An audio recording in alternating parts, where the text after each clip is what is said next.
Okay, this is video number 4 of AI image generation masterclass series. And here I'll show you how can you convert any of the image to a typographical outcome. Currently you can see I utilize this particular image of mine and I convert it to in this kind of an image. I'll show you the method in this video itself. So currently I'm in Google Gemini and I'm going to use Google Nano Banana for this particular feature. You can also utilize the new feature released by OpenAI, that's a new image generation model, GPT Image 1.5, that too also will work with these methods. However, in this video, I'll cover Google Nano Banana only. So I'll click on New Chat and there you will be able to see this kind of an interface. What I'll do, first of all, I'll click on Add Files. I'll upload any of the image here. So which image I can use? Maybe I'll use this one and I'll click on Open. Now I have a prompt copied that I will paste here. But before that, I'll click on Tools and I'll click on Create Image. Now I'll copy my prompt and I'll paste it here. What I'm going to do, first of all, let me click on Submit and it will generate. What I'm doing now, if you see, if I expand this particular prompt, I'm converting this particular image to a black and white flat type of image so that later I can change that image to a typography. What I'm asking here, give me a high contrast black and white vector portrait and only take the face, remaining part of the body parts should not be utilized.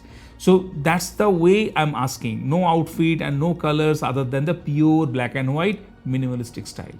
Let's see what it generates. Now you can see this is the output it generated. From this particular image, it changed everything. It's a flat image we received and that's a vector format image and in black and white. While we mentioned the black and white, it also used gray, which it should not be using. Earlier I generated certain contents where this gray was not there. However, let's try and see what the output will look like. And now we'll go to the next stage. I have another prompt copied. You can see, replace the highlighted white area with a typography text that forms the same shape. Now here, as part of this topic, you can mention anything. So maybe let me try to type focus. You can mention anything as per your choice. So those related words will be used to fill this particular image. And if I click on Submit, then it will start generating that particular image. Let's see what the output look like and then we'll be able to understand, is it working with that gray gradient also or we need a black and white flat image. It should work properly. Let's see what it generates. Now you can see it changed and it generated the image.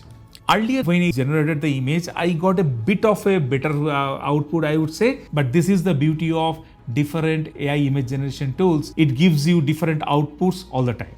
Now let me show you very quickly what I received earlier. You can see I tried this particular image and generating this similar way. Earlier I used this image and we generated this output and later I got another output in this way. So this is the way you can generate. I will paste these prompts in the description or the comments below that you can just copy paste. But the final thing, you can see there is one watermark. You can utilize any of the image generation software to just crop the image and you can remove the watermark.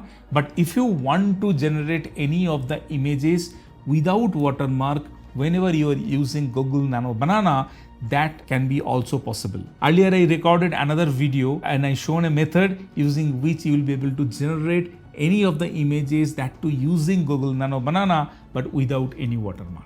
As part of this AI image generation masterclass series, earlier I published another video where I shown how can you use Google Nano Banana to generate handwritten notes which you can use to memorize any of the topic. Check out this video to know everything about it.